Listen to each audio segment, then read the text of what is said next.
काचे बाजवानी सुनिए राजा जानी, हमसे कुछ दिन दूर और रहे ना, काचे बाहम रोमान कमर लोड सोहिना।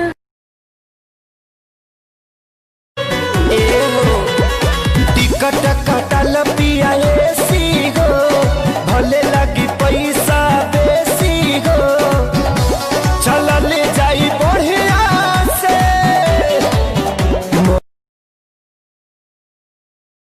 प्यार नहीं होला कबो फीका से नाप के, भोरे जब टूटी ना भैया बालम, भोरे जब टूटी ना भैया बालम, लइहा बंगली धैल धैल प्यार ठोना ढागल कटोरा में, अरे छाल ही पड़ गइल बा। चढ़ जइह छत पाया कोरा में, डूबी जइह जान सीधे कोरा में।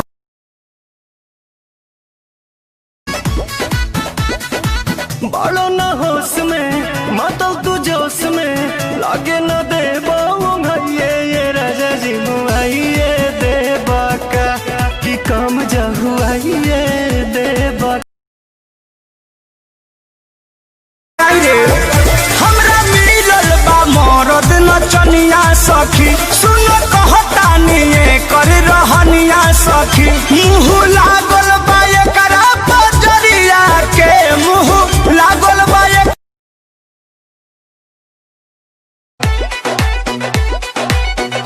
तोहरा गलिया के जान मारे, तोहरा आगे लागे बड़ी सिंपल चांद तारे।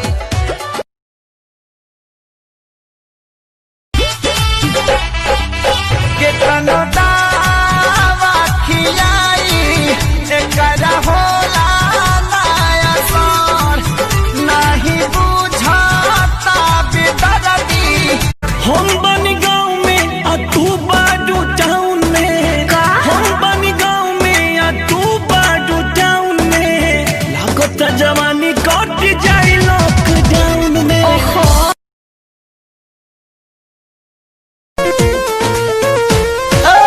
जान मारे लाला काला हंगवाए गोरी, जो बना डोला बताई मान,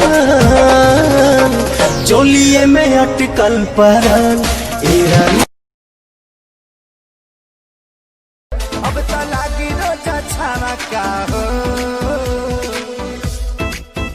राजा रूप चाहे नवा का हो, तब मारते हम चौका हो।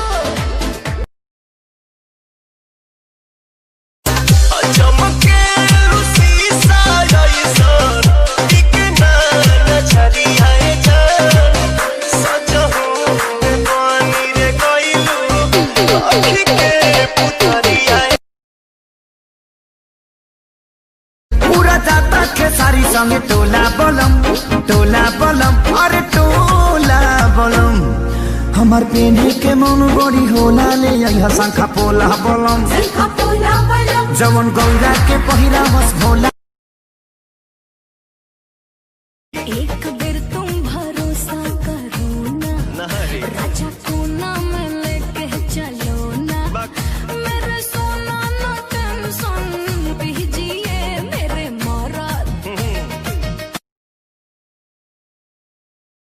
सैया जी, अच्छा सैया जी, सैया जी दिलवा मांगे ले समझा बिछा।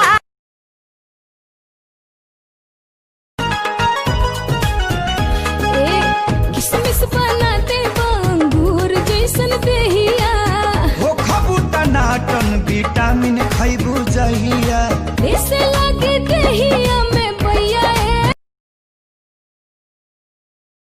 कैसे करी हम राजा जी बखान, तोहर होठ के छोट मुस्कान देख के हम ढाहिले, कि ये हो धनी तोहरे करनवा मनवा भो।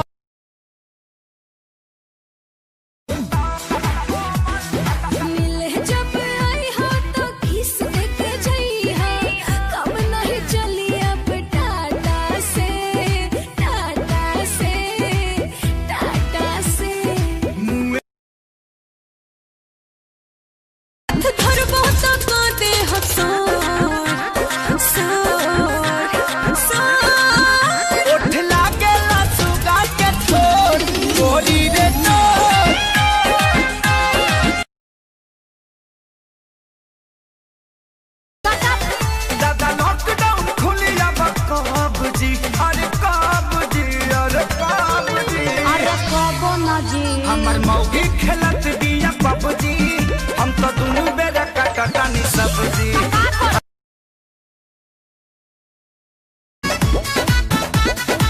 बालो ना होश में मातल तू जोश में लागे ना दे